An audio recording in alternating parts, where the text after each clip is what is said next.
আসসালামু আলাইকুম সবাইকে। কেমন আছেন সবাই? আশা রাখছি আল্লাহর অশেষ রহমতে সবাই অনেক বেশি ভালো আছেন, সুস্থ আছেন।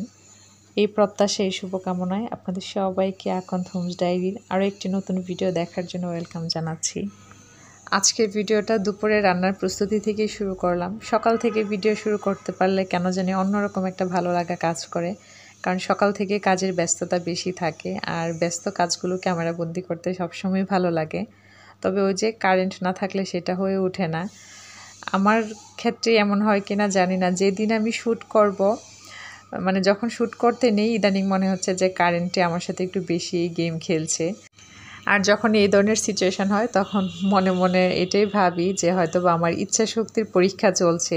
কারণ দেখবেন আমরা যখনই একটা কাজ খুব বেশি মনোযোগ দিয়ে করতে চাই ওইটাতে কোনো না কোনো বাধা ঠিক আসবে।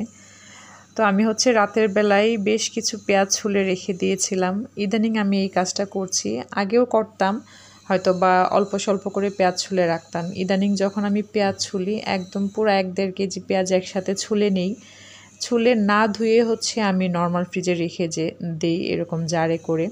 না ধুয়ে রাখলে আমি দেখেছি ভালো থাকে বেশি দিন, আর ধুয়ে রাখলে দ্রুত নষ্ট হয়ে যায়। ভিডিওর এই পর্যায়ে অনেক অনেক বেশি সরি, কারণ এক্সট্রা নয়েজ সহই ভয়েস দিচ্ছি।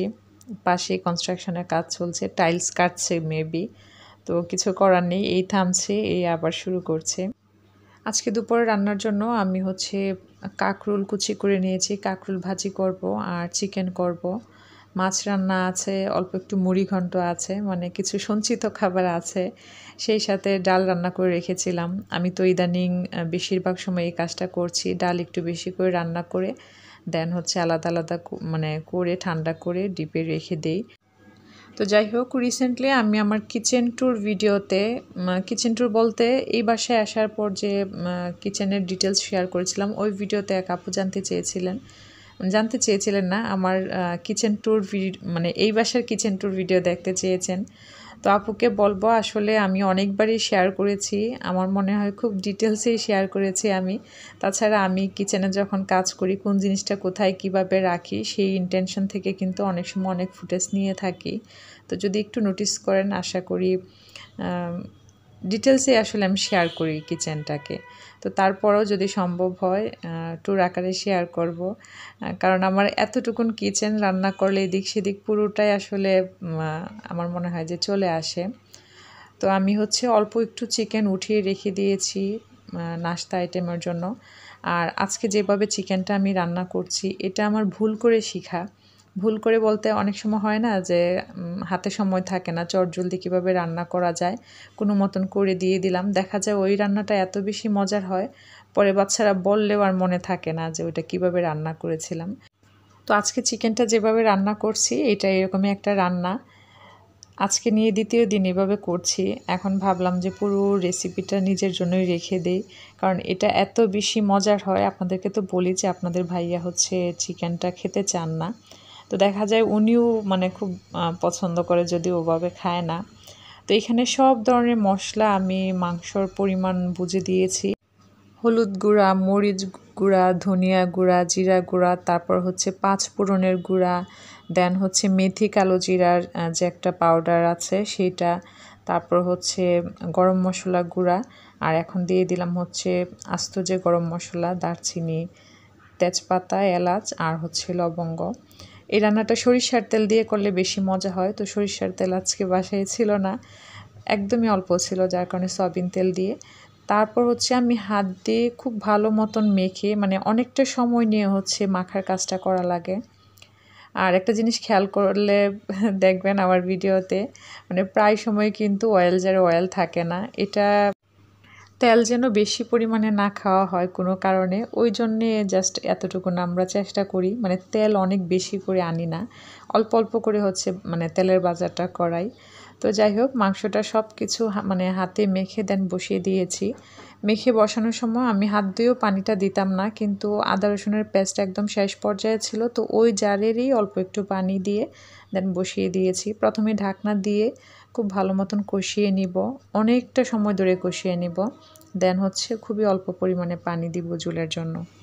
চিকেনটা বসিয়ে দিকে ভাবলাম যে ভাতটাও বসিয়ে দিই, কারণ অনেক সময় দেখা যায় বাচ্চারা স্কুল টাইমের নির্দিষ্ট আগেও চলে আসে, কখনো ক্লাস কম হয়, কখনো আগেই ছুটি দিয়ে দেয় এরকম। তো ভাতটুকু না হওয়া পর্যন্ত টেনশন লাগে, আবার বেশি আগে রান্না করে ফেললেও দেখা যায় ঠান্ডা হয়ে যায়। আর দেখবেন অন্য সময় যেমন তেমন দুপুরবেলা ঠান্ডা ভাত খেতে কিন্তু মানে একদমই ভালো লাগে না।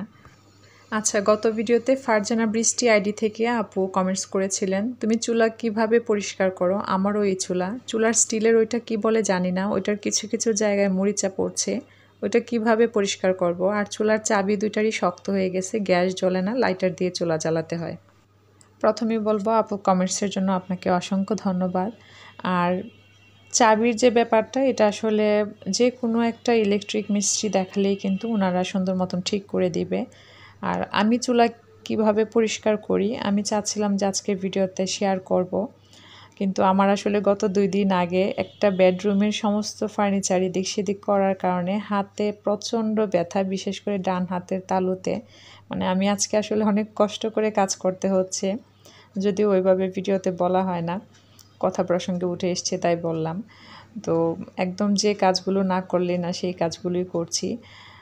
তো চুলাটার স্ট্যান্ড যেটা বললেন আপু যে লোহার, ওইটাকে কি বলে? এটা সাধারণত স্ট্যান্ড বলে আমি যতটুকু জানি।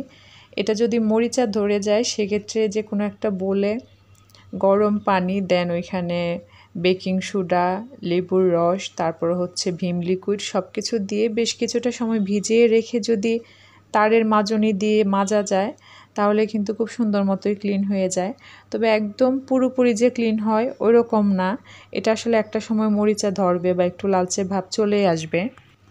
আর আমার এই চুলাটা আমি কিভাবে ক্লিন রাখি, এক কথায় যদি বলা যায় সেটা হচ্ছে খুবই সহজ, ছোট্ট একটা অভ্যাসের মতন আমি করে নিয়েছি যে রান্নার সময় আমি রান্না শুরু করার আগে একটা পিচ্ছি টাইপের ন্যাকড়া দেখা যায় ভিজিয়ে পানিটা চিপে আশেপাশে রেখে দিই, যখন যেটা পরে সাথে সাথে মুছে নিই। এটা আমার এমন একটা হ্যাবিট করে নিয়েছি যে আমার নিজের অজান্তেই আমি এখন মুছে নিই। দেখা গেল যে হয়তো বা ভাতের মার পড়ে গেল, ডাল পড়ে গেল, আমি কিন্তু সাথে সাথে চুলাটাকে অফ করে ভাতের বা ডালের হাঁড়িটা সরিয়ে দেন লুসনি দিয়ে ধরে ভিজা টাওয়াল দিয়ে একদম চুলার নিচে যে পানিটা পড়ে বা স্ট্যান্ডে মানে সাথে সাথেই করে ফেলি, এমন না যাচ্ছে রান্না শেষ হোক তারপর হচ্ছে আমি ক্লিন করব। তো এই রান্নার পাশাপাশি ক্লিন করার কারণে কিন্তু আমাকে দেখা যাচ্ছে যে সপ্তাহে 1 দিন ডিপ ক্লিন করলেও হয়। তো আমি চুলাটাকে এভাবেই ক্লিন মানে করি। রান্নার শুরুতে একটা ভিজা টাওয়াল নিয়ে নিই, দেন হচ্ছে রান্নার সময় যা কিছু পড়ে সেটা সাথে সাথে মুছে নেই। তো চুলায় রান্না চড়িয়ে এদিকে কিন্তু আনুষঙ্গিক যে কাজগুলো সেগুলো করে নিচ্ছি। পর্দাগুলো তো ধুয়ে দিয়েছিলাম বেশ কিছুদিন আগে, কিন্তু টানানোর সুযোগ হচ্ছে না। আর শুকাতেও অবশ্য সময় নিয়েছে 2 দিন, কারণ একবার শুকানোর পর আরেকবার ভিজেছিল। ওই যে স্ট্যান্ডের উপর রেখে দিয়েছিলাম, তারপর হচ্ছে বৃষ্টি যে মানে বারান্দার একদম স্ট্যান্ডটা এমন জায়গা ছিল যে বৃষ্টিতে পুরো পর্দা ভিজে গেছিলো, দেন হচ্ছে শুকিয়েছে। তো রান্না শেষে কিচেন ক্লিনিংয়ের টুকটাক যা কাজ ছিল ওগুলো করে নিয়েছে। এখন খাবারগুলো সার্ভ করে দেন হচ্ছে ঠান্ডা হওয়ার পর হচ্ছে আমি পাতিলগুলোকে পানি দিয়ে রাখবো, দেন এটাকে ক্লিন করব। অনেক সময় আপুদের কমেন্টস পাই যে এই হাঁড়িগুলো কীভাবে ক্লিন করি। তো এই চিকেনটা আসলে এত বেশি মজার হয় যে আমার ফাউজি বুড়ি বলছিল যে আম্মু এই রেসিপিটা আমাকে শিখাবা। ও সাধারণত সব সময় বলে যে আমি হচ্ছে ভেজিটেরিয়ান হব, কারণ মাছ মাংস কখনো ধুতে পারবো না। পরে মনে মনে বলি যে এগুলো কিন্তু আমরাও বলতাম বিয়ের আগে, যে কখনোই মনে হয় মাছ মাংস ক্লিন করতে পারবো না।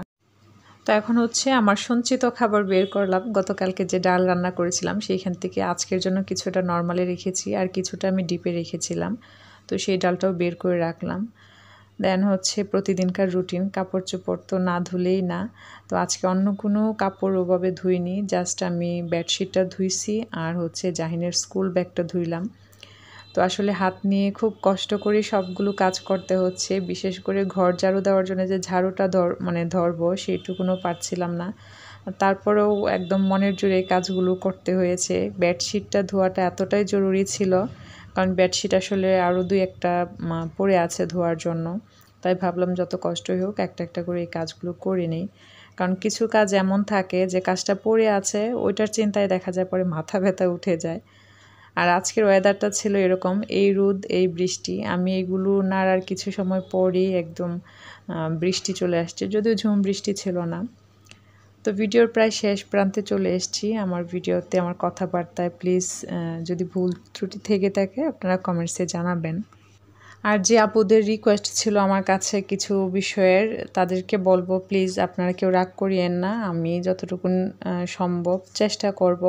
তারপরেও যদি ভুলে যাই প্লিজ আবারও আমাকে মনে করিয়ে দিবেন। যেমন ক্যাবিনেট গুছানোর একটা ভিডিওর কথা এক আপু বলেছিলেন।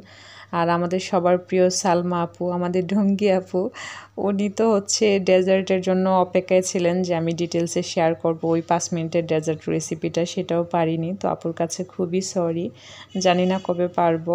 তো সবাই দোয়া রাখবেন আমার জন্য, আমার পরিবারের জন্য, আপনাদের সবার জন্য সবসময় আমার মন থেকে দোয়া থাকবে। আর যারা আমার চ্যানেলে নতুন সবাইকে বলবো যে আপনারা কে কোথা থেকে দেখেন আমাকে প্লিজ কমেন্টসে জানাবেন, জানতে পারলে সত্যিই আমার খুব ভালো লাগবে। তো আজ এই পর্যন্তই, সবাই ভালো থাকবেন, সুস্থ থাকবেন, সবাই সবার জন্য দোয়া রাখবেন। ধন্যবাদ সবাইকে, আল্লাহ হাফেজ, আসসালামু আলাইকুম।